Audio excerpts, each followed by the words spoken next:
찬송가 537장 영재여 지체 말라 주께 영광 돌립니다.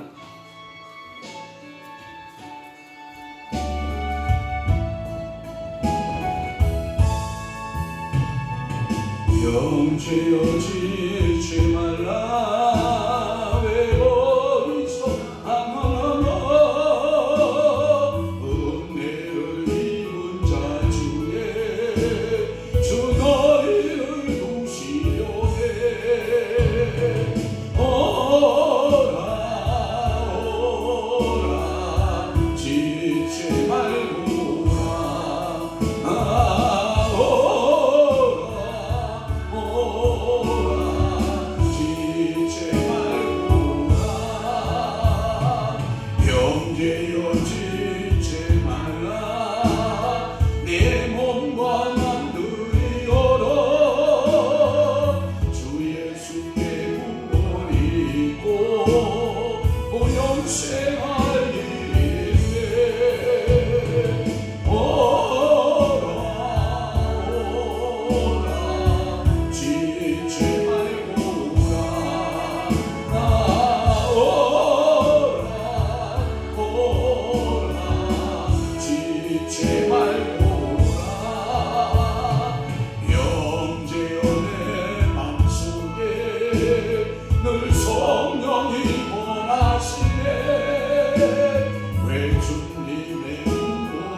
제 가운데 살려라.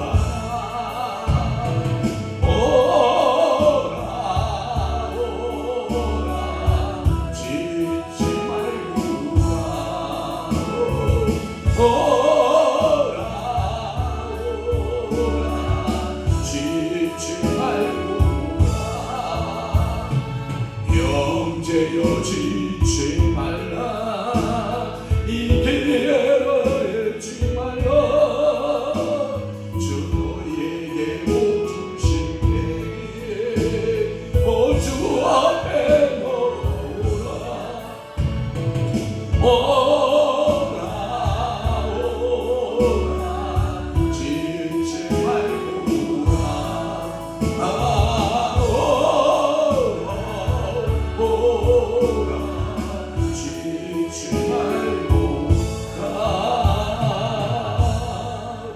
아멘. 사도신경으로 신앙 고백합니다. 전능하사 천지를 만드신 하나님 아버지를 내가 믿사오며 그 위아들 우리 주 예수 그리스도를 믿사오니 이는 성령으로 잉태하사 동정녀 마리아에게 나시고 본디오 빌라도에게 고난을 받으사 십자가에 못 박혀 죽으시고 장사한 지 사흘 만에 죽은 자 가운데서 다시 살아나시며 하늘에 오르사 전능하신 하나님 우편에 앉아 계시다가 저리로서 산자와 죽은 자를 심판하러 오시리라. 성령을 믿사오며 거룩한 공예와 성도가 서로 동하는 것과 죄를 사하여 주시는 것과 몸이 다시 사는 것과 영원히 사는 것을 믿사옵나이다. 아멘. 온순한 여는 곧 생명 남이지만 배역한 여는 마음을 상하게 하느니라. 그렇습니다. 오늘도 우리에게 온순한 여를 허락하소서. 온순한 여는 생명 나무이지만 우리에게 배역한 여는 마음을 상하게 한다고 했사오니 오늘도 주께서 성령으로 온순한 여를 주시고 온순한 심령을 주셔서 생명 나무의 역사를 이루어가는 귀한 믿음의 성도들 다 되도록 은혜 허락하여 주옵소서. 사랑하는 귀한 성도들, 주일 아침에 이 새벽에 주의 전으로 불러주셨사오니 사랑하는 성도들의 기도와 간구와 부르짖음에 우리 주님께서 응답하시고 하늘문 여시고 축복하시고 복에 복을 더하시고 은혜에 은혜를 더하여 주옵소서. 우리 주님 영광 홀로 받으심을 믿사옵고 예수 그리스도의 이름으로 축복하며 기도하옵나이다. 아멘. 하나님의 말씀 봉독하시겠습니다. 이사야 47장 1절 말씀부터 4절 말씀까지 우리 한 목소리로 합동합니다. 시작. 처녀 딸 바벨론이요 내려와서 뒷뜰에 앉으라. 딸 갈대하여 보좌가 없어졌으니 땅에 앉으라. 네가 다시는 곱고 아리답다 일컬음을 받지 못할 것이니라. 맷돌을 가지고 가루를 갈고 노루를 벗으며 치마를 걷어 다리를 드러내고 강을 건너라. 내 속살이 드러나고 내 부끄러운 것이 보일 것이라. 내가 보복하되 사람을 아끼지 아니하리라. 우리의 구원자는 그의 이름이 만군의 여호와 이스라엘의 거룩한 이시니라. 아멘. 오늘 은혜 받으실 귀한 말씀의 제목은 바벨론의 멸망 또는 바벨론의 심판, 이렇게 말씀 제목이 붙습니다.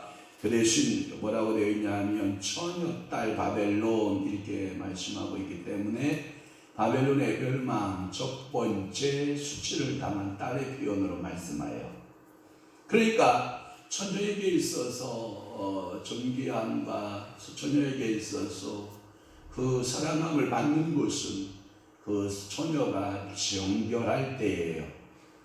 한 예를 들어서 야곱에게 있어서 딸 디나가 있었잖아요. 딸 디나가 수치를 당한 것은 뭐예요? 강간을 당했을 때예요. 세겜의 아들로 인하여서 강간을 당했을 때 딸 디나가 수치를 당한 거예요. 그뿐만 아니라 다윗의 자녀 가운데 여러분 그 누구예요? 암논에 의해서 그 누이가 수치를 당한 후에 압살롬이 보복의 칼을 가잖아요. 결국은 여자에게 있어서 그 수치라고 하는 것은 가장 지옥스러운 것은 어떤 남성의 힘에 의해서 그 처녀성을 빼앗겼을 때 당하는 그 고통은 이루 말할 수 없다. 이것은 곧 처녀의 생명은 순결이다라고 보고 있는데, 그 바벨론의 멸망 첫 번째 가운데 하나가 뭐냐? 수치를 당하는 딸의 모습으로 나온다는 거예요. 자, 오늘 영광펜 잡으시고 여러분들 한번 은혜 받는 곳에 줄을 긋도록 해볼게요. 1절 보면 처녀 딸 바벨론이여 라고 하는 말씀이 있어요. 처녀 딸 바벨론이여. 또 하나, 내려와서 어디에 앉으라? 뒷뜰에 앉으라. 뒷뜰은 최고의 수치거든요. 자기가 슬프다라고 하고 겉옷을 찢고 죄를 뒤집어 쓰는 것을 뒷뜰에 앉았다라고 하는 표현을 써요.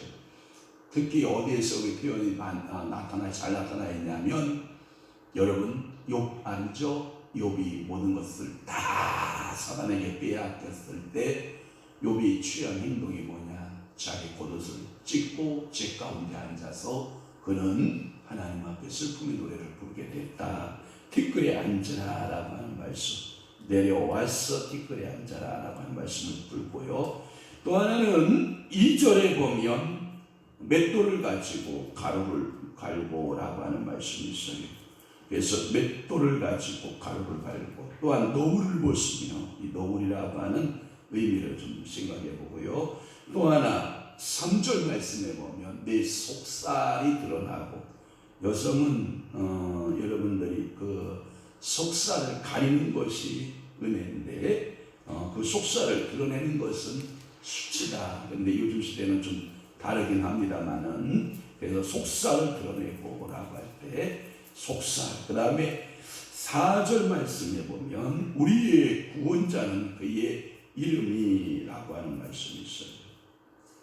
그래서 진정한 구원자의 이름이 누구냐라고 할 때 거기에 보면 만군의 여호와 이스라엘의 거룩한 이시다라고 하는 그 말씀을 통해서 오늘도 은혜를 받도록 합니다. 1절에서 오늘 4절 노래의 첫 절이라고 해요. 심판의 노래, 너는 멸망의 노래. 심판의 노래, 멸망의 노래, 이 노래의 첫 절로서 바벨론을 상징을 할 때, 바벨론은 수많은 점령 사업을 통해서 자기 나라의 패권을 세계 열강 가운데서 초강대국으로 만들어요.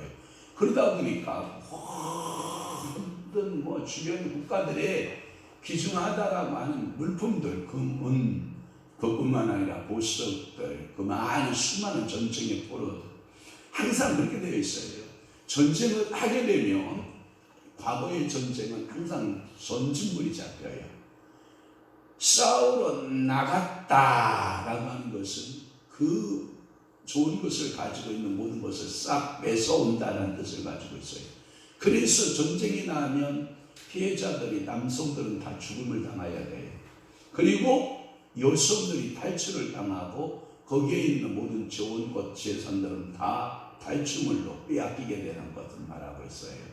그러니까 이 바벨론은 사치할 수밖에 없는 거예요. 여러분들이 예수님 당시에도 로마라고 하는 나라가 있거든요. 이 로마라고 하는 나라는 좋게 표현하면 여러 모든 길은 로마로 통한다라고 할 정도로 이 로마는 초강대국의 역사였거든요.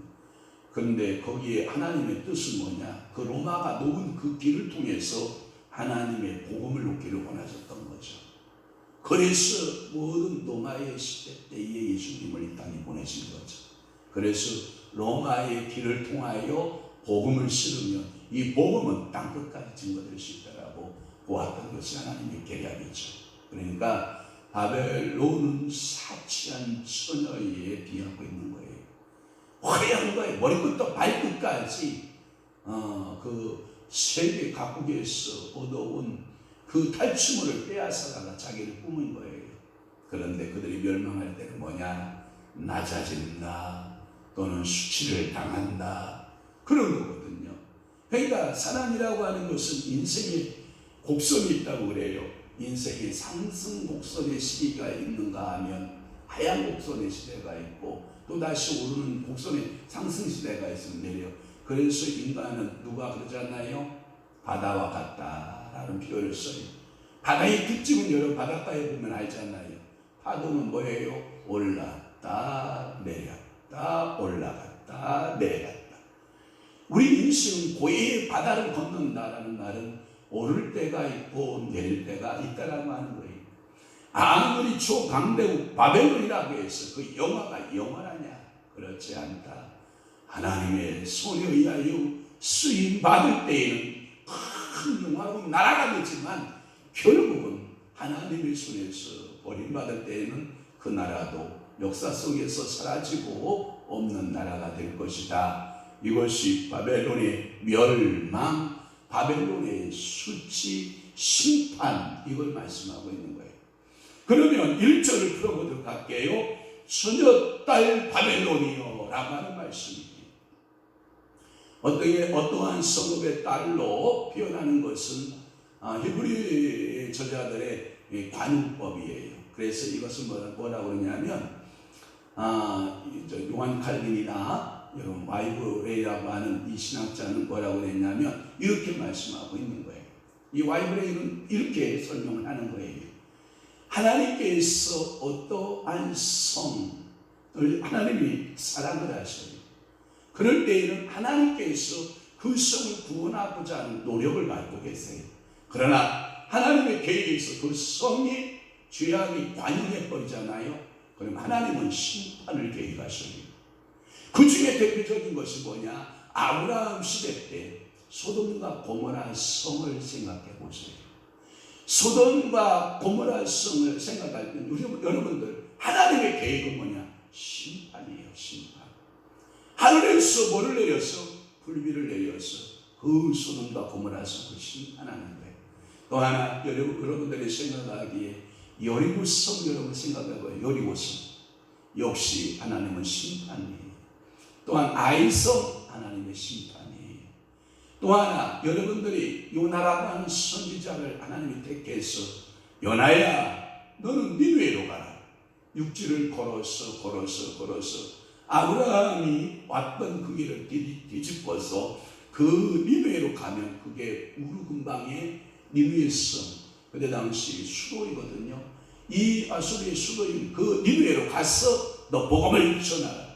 그러나 요나는 이 하나님의 뜻에 불순종하여 배 타고 다시스로 향하여 간단 말이에요. 숲의 끝쪽으로 향하여 가는 거거든요. 먼 거리를 도망가는 거거든요. 하나님의 계획은 뭐냐? 니느웨의 성을 사랑해서 구원하고자 하는 하나님의 의도가 있었던 거예요. 하나님께서는 이 성이라고 하는 표현을 쓸 때 이렇게 어떠한 관용법을 사용해서 심판받을 성과 구원받을 성에 대해서 말씀하고 있거든요. 그러면 이 바벨론의 성은 뭐냐? 이 성들은 하나님의 심판이 있는가 반면에 또 예루살렘 성은 이 바벨론에 의해서 심판을 받았지만 다시 회복받을 성 이렇게 표현되거든요. 그러니까 회복의 성과 멸망의 성이 비교되어 있는 거예요. 여기 성경에 보면 예레미야 46장 11절 다 함께 보세요. 시작. 처녀 딸 애굽이여 길라앗으로 올라가서 유향을 취하라. 네가 치료를 많이 받아도 효력이 없어 낫지 못하리라. 그것은 뭐냐면 하나님의 심판 아래 있을 때에는 온갖 모든 약이 백해 무효라는 거예요. 하나님의 심판에 딱 들어갔을 때에는 백약이 무효. 그러나 하나님의 회복이 들어갔을 때에는 모든 것이 다 회복되는 거예요. 그래서 하나님께서는 말씀하고 계신 거예요. 또 있어요. 여러분 저기 에가서에 보면 4장 11절에 보면 시작. 여호와께서 그의 불을 내시며 그의 맹렬한 진노를 쏟으시며 시온의 불을 지르사 그 터를 사로잡도다. 이 영원한 예루살렘에게 하나님이 뭘 가지셨어요? 우상 숭배로 가득한 예루살렘에게 하나님께서는 분을 내고 계시고 맹렬한 진노를 쏟으셔서 시온을 불살라 버리겠다는 거예요. 그 터를 시온 산성을 살라버리겠다라고 하는 의도가 봐요. 그러니까 예레미야 선지자가 눈물로써 하나님 그 성이 어떤 성인데요? 하나님이 그 성을 멸망시키면 됩니까? 라고 하는 그 눈물의 선지자의 탄식이 들어있는 거잖아요. 또 하나 봅시다. 시편 9편 14절 시작. 그리하시면 내가 주의 찬송을 다 전할 것이요 딸 시온의 문에서 주의 구원을 기뻐하리이다. 또 반대 말씀 뭐냐면 그 시온의 문에서 주의 구원이 있거든요. 그건 뭐냐면 메시아가 시온문을 향하여 들어가거든요. 시온성을 향하여 들어가거든요. 그 시온성 메시아가 향하여 들어가면 그 성이 회복된다라고 하는 표현을 쓰고 있어요. 바벨론은 딸 중에서도 어떤 딸을 말하냐면 고운 딸, 아름다운 딸, 가장 곱고 아름답고 단장을 잘한 궁녀에 비하여서 처녀 딸 바벨론 이렇게 표현하고 있는 거예요. 이 갈대아는 바벨론 지방의 이름을 말하고 있고요. 그래서 이 지방에서 아름다운 치장을 잘한 그야말로 한껏 멋쟁이의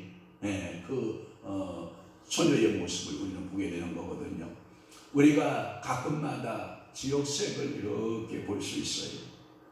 여러분, 농촌은 어쩔 수 없는 농촌인 것 같아요. 제가 여행을 이렇게 하다 보면 그래도 수도권이라고 하는 것은 서울을 중심하여 그래도 경기도 서울과 아주 가까운 지역의 위성도시를 수도권 도시 이러잖아요. 그런데 이 수도권을 살짝 벗어나면 여러분 죄송하지만 인천만 살짝 내려갔던 사람들이 약간 촌티나요. 제가 이런 그 지방도시 대전이나 부산 여러분 이런 도시에 가도요 사람들이요 왠지 모르게 촌티가 있어요. 입는 의상뿐만 아니라 여러분 영적인 면에도요 여러분들은 이 서울이라고 하는 최고의 도시에서 신앙생활하는 것을 보면 신앙생활에도요 참 사람들이 품위가 있거든요. 그런데 지방에 내려가면요 신앙생활도요 그렇게 품위가 나지 않아요. 그러니까 여러분들은 최고의 아름다운 도시, 세계에서 아름다운 도시, 세계에서 영적으로 가장 일본지 여러분 대한민국 서울에서 신앙생활하고 있는 것에 대해서는 여러분들이 감사해야 될 줄로 믿습니다. 이사야 13장 19절 말씀을 보세요. 열국의 영광이요 갈대아 사람의 자랑하는 놀이개가 된 바벨론이 하나님께 멸망당한 당한 소돔과 고모라같이 되리라고 하는 말씀이죠. 한때는 열국의 영광이었다. 갈대의 사람의 자랑거리가 됐다. 그러나 놀이개가 된 바벨론이 하나님께 멸망당한 소돔과 고모라같이 됐다. 바벨론이 별 수 없이 그나 그 백성도 멸망에 이르게 된다라고 하는 거예요. 또 하나는 43장 14절 있으면 띄워보세요. 시작. 너희의 구속자여 이스라엘의 거룩한 이 여호와가 말하노라. 너희를 위하여 내가 바벨론의 사람을 보내요. 모든 갈대아 사람에게 자기들이 연락하던 배를 타고 도망하여 내려가게 하리라 라고 하는 말씀이죠. 그러니까 하나님께서는 처녀 딸 바벨론이요, 한때는 아름다웠던 바벨론이요, 내가 그 바벨론 성읍의 심판 멸망을 하리라 라고 하는 거예요. 그러면서 내려와서 어디에 앉으라? 티끌에 앉으라. 여러분, 이 처녀딸이 얼마나 이렇게 사랑을 받았던 딸이에요. 그런데 내려와라, 너는 티끌에 앉으라, 이런 말하는 거거든요. 바벨론의 이 만가의 첫째 절은 이중명령이에요. 최고조로 높여놓던 그 딸이 최고조로 낮아지는 이러한 이중명령으로 시작됐다라고 하는 것이 이 이사야 신학에 이사야가 외쳤던 그 말씀의 특징이라고 하는 거예요. 항상 대중법을 썼다고 그랬잖아요. 이사야 신학에 보면 어둠이 있으면 밝음이 있고 슬픔이 있으면 기쁨이 있고 이렇게 대중법을 많이 쓰고 있는데, 이렇게 가장 아름다운 처녀딸, 이렇게 보기에 좋았던 이 바벨론이 결국은 내려와라, 너는 최고의 슬픔의 티끌에까지 앉으라, 이중적 구조의 명령형으로 시작되고 있다라고 하는 거예요. 그것은 이제 고레스라고 하는 군에게 의해서 정복될 바벨론의 모습이다라고 하는 거예요. 저들은 높은 보좌에서 내려 딸의 티끌에 앉은 천민이 된다라고 하는 거예요. 그래서 이사야 3장 26절에 보면 그 성읍은 뭐하며 슬퍼하며 곡할 것이요 시온은 황폐하며 땅에 앉으리라. 여기서 2장 8절 여비 제 가운데 앉아서 질그릇 조각을 가져다가 몸을 긁고 있더니 라고 하는 비유를 썼습니다. 사랑하는 성도 여러분, 이렇게 바벨론은 곱고 아름다워서 열국의 영광 또는 갈대아인의 자랑이라고 13장 19절에 또 말씀하고 있습니다. 다시는 그런 이름으로 불려지지 않을 것을 말씀하고 있습니다. 바벨론은 한번 바사군에 정복된 이후에 다시 어느 나라의 수도가 되어보지 못하였던 그것을 말씀하고 있는 거예요. 그것을 로리슨라고 하는 학자가 이 해석을 하고 있는 것입니다. 2절 말씀 드리겠습니다. 맷돌을 가지고 오라고 할 때, 맷돌을 취하여서 뭘 갈고? 가루를 갈고. 너울이라고 하는 것은 신부가 쓰는 면박을 말하거든요. 면박을 벗으며 치마를 걷어. 이게 뭐냐면 다 수치스러운 모습이에요. 여러분들이 자 보세요. 밀이나 보리 이 자체에 있을 때가 그 형체를 가진 거예요. 그런데 맷돌 속에 들어가서 뭐예요? 다 갈려버리면 뭐예요?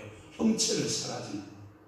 우리 대한민국이라고 하는 지금의 대한민국이지만 우리가 조선시대 말기에 일제강점기에서 36년간 여러분들 속국이 되지 않아요? 이 36년간 우리 민족의 정체성을 어떻게 해요? 다 잃어버리죠. 성씨 잃어버리죠. 여러분, 저는 그래서 한편으로는 좀 감사한 것도 있어요. 뭐냐? 양놈과 쌍놈이라고 하는 이 양반과 이 쌍놈의 계급 사이가 있잖아요. 저는 너무나도 고마운 게 뭐냐? 일제라고 하는 나라가 싹 쓸어버린 거예요. 계급 사이를 없애버린 거예요. 저는 참 그런 면에서 그런 감사한 면이 있고, 또 하나는 뭐냐? 그때 당시에 우리나라 얼마나 진실에 가난했는지 몰라요. 사회 기반 사업 우리가 할 수 없었거든요. 그런데 일제라고 하는 이 일본이라고 하는 힘을 통해서 우리나라의 사회 기반 사업들 다 만들어 놨거든요. 그러니까 그런 면에서 보면 참 대단하다라는 생각이 들기도 하지만 여러분 맷돌을 가지고 그 맷돌을 취해서 가루를 갈아버렸다. 존재의 형체를 잃어버리는 또 하나 명박을 벗은 여자의 수치가 뭐예요? 얼굴을 가리는 거예요. 여자의 수치심이라고 하는 것은 아름다움이거든요. 또 하나 여자의 아름다움은 뭐예요? 치마죠. 치마를 입었다. 그런데 그 치마가 걷어쳐졌다. 이건요 수치를 말하거든요. 그래서 맷돌질하는 여자가 노예들이 하는 일을 하게 되고 또 하나 바벨론의 고르가비에서 노예가 된다는 것이고 너울 명박을 쓰는 것은 귀부인들이 이렇게 단장하기 위해서 그 단장을 꾸몄는데 그것들을 다 벗어져서 쫙하게 된다는 것이고 그것은 뭐냐 다리를 드러내고 강을 건너고 그래서 여러분들이 치마를 걷어서 여자들이 공중 앞에서 결코 하지 않는 이러한 일들을 하게 될 것이다. 얼마나 끔찍한 일이냐라고 하는 것이죠. 사랑하는 성도 여러분, 이렇게 아름다웠던 딸 바벨론이 이러한 수치를 당하게 될 것이다 라고 하는 거예요. 또 하나 3절 내 속살이 드러났다 라고 하는 말이에요. 이것은 바벨론의 딸들은 적들에 의해서 순교를 전부 다 정복당하고 빼앗기게 된다라고 하는 거예요. 여호와가 바벨론에 가한 형벌 중에 하나가 뭐냐? 전부 내 누이, 내 어머니가 다 뺏기가 되는 거예요. 여성으로서의 최고의 수치를 당하고 있는 것을 말해요. 지금도 역사의 수수께끼 가운데 여러분 위안부 사건에 대해서 많은 사람들이 이야기를 해요. 어떤 사람들은 위안부라고 하는 것이 없었다.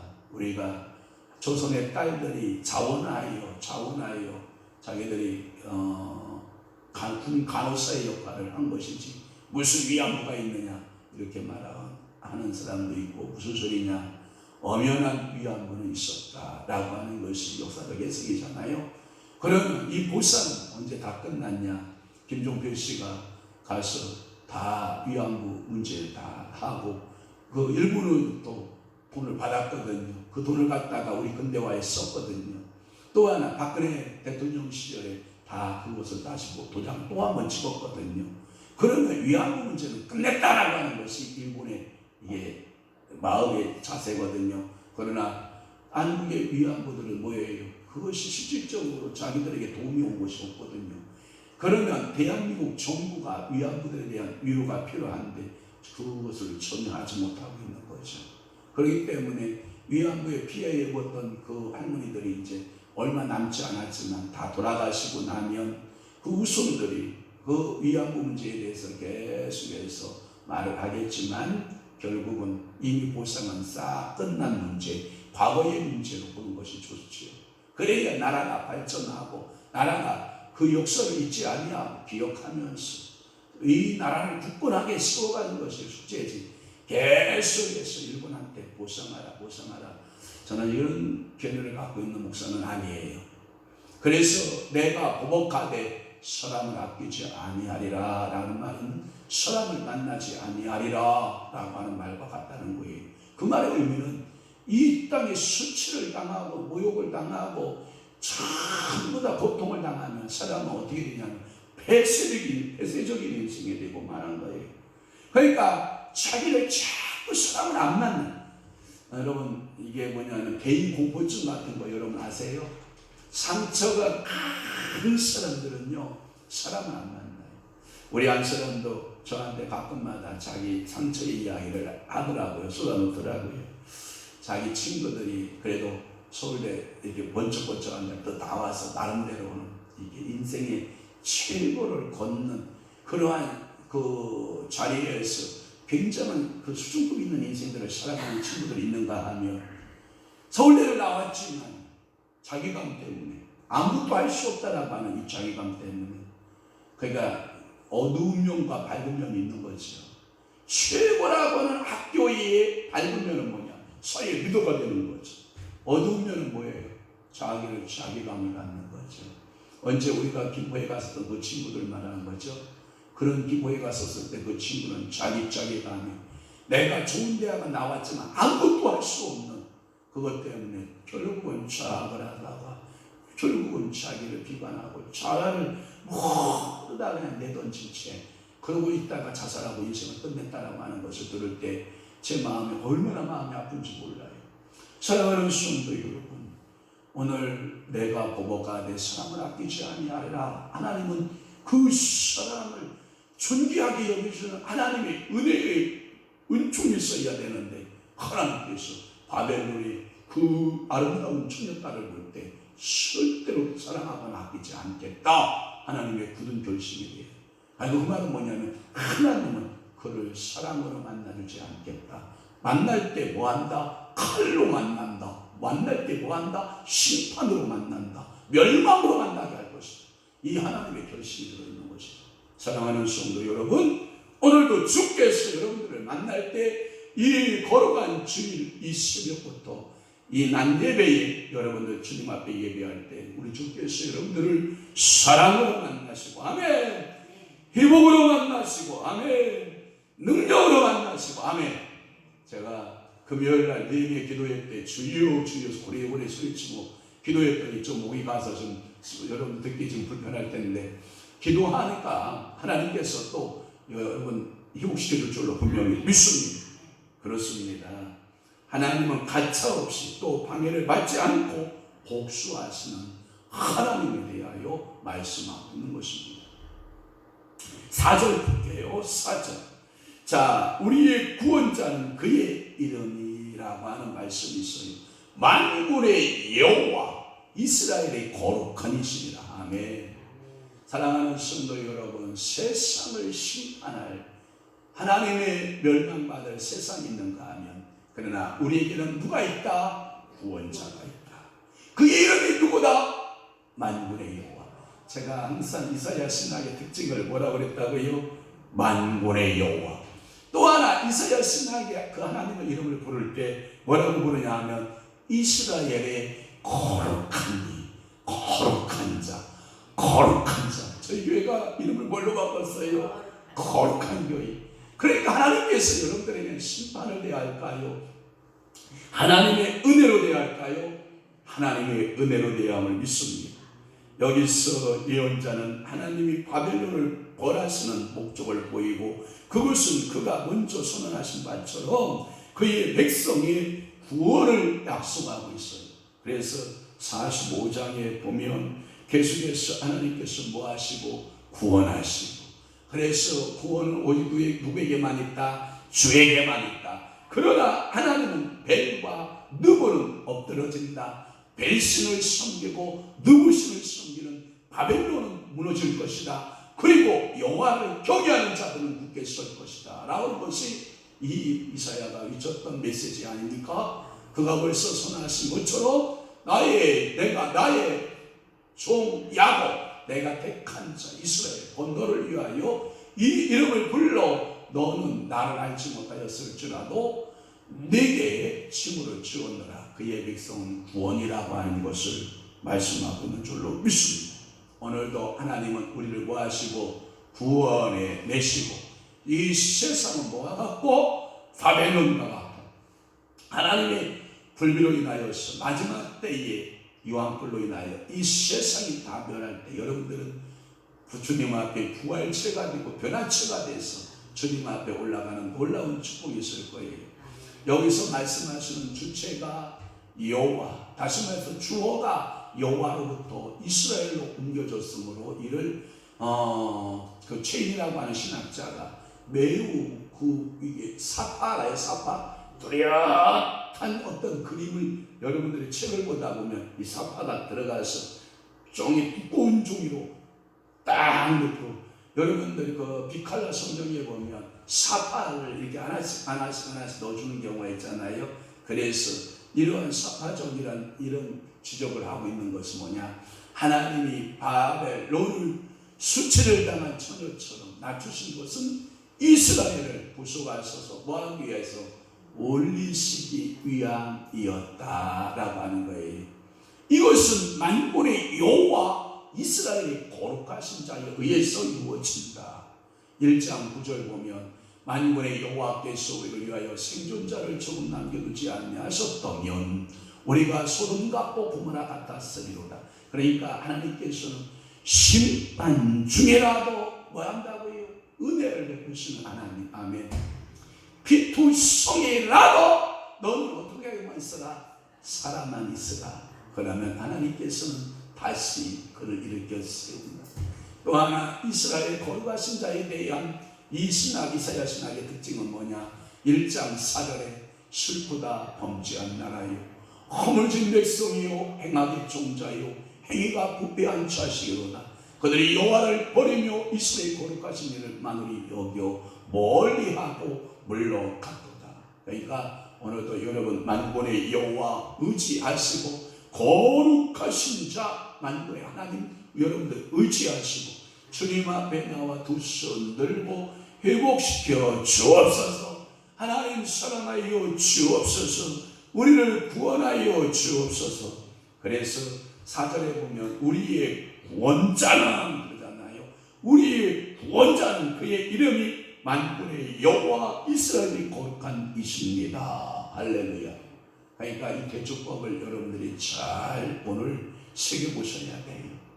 바벨론은 뭐한다? 멸망이 있다.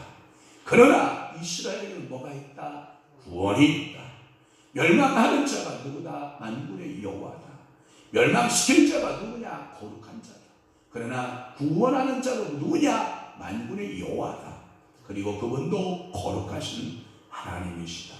이 땅에서 아무리 화려하게 최고의 영화와 최고의 아름다움을 가졌던 처녀라 할지라도 그것이 바벨론의 처녀라고 하면 하나님의 심판을 받아 수욕을 당할 것이고 수치를 당하지만 그러나 다 베어가지고 아무것도 없는 이스라엘, 아무것도 없는 시온성이라 할지라도 하나님께서 다시 회복시키시니 다시 그 성읍이 재건되고 그 땅에 제사장들이 세워질 것이고 그 땅에 다시 예배가 회복될 것이고 그 땅에 다시 하나님의 긍휼하심과 하나님의 사랑하심이 그 땅에서 다시 시작될 것을 우리가 믿고 하나님 회복시켜 주옵소서.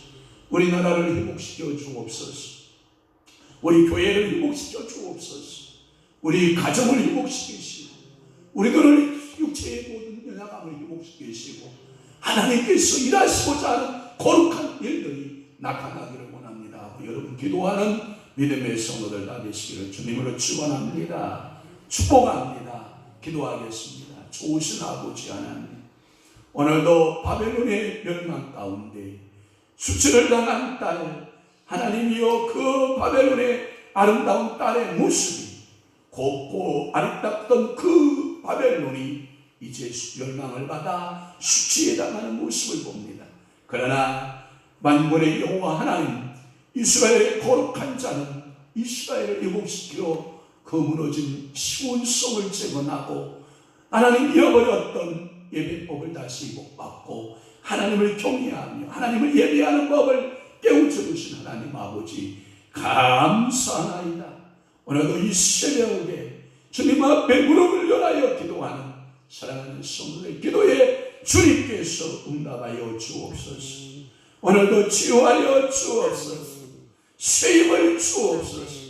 믿음의 승리자들이 다 되도록 우리 아버지께서 역사에 주옵소서. 이제는 우리 주 예수 그리스도의 은혜와 하나님 아버지의 극진하신 사랑하심과 성령님의 감화 교통 내주 역사 충만하시니 오늘도 하나님 말을 순적으로 의지하고 믿음으로 승리하여 살아내기를 원하는 사랑하는 귀한 성도들 심령 위에와 교회 위에 이제로부터 영원토록 함께 있을지어다. 아멘.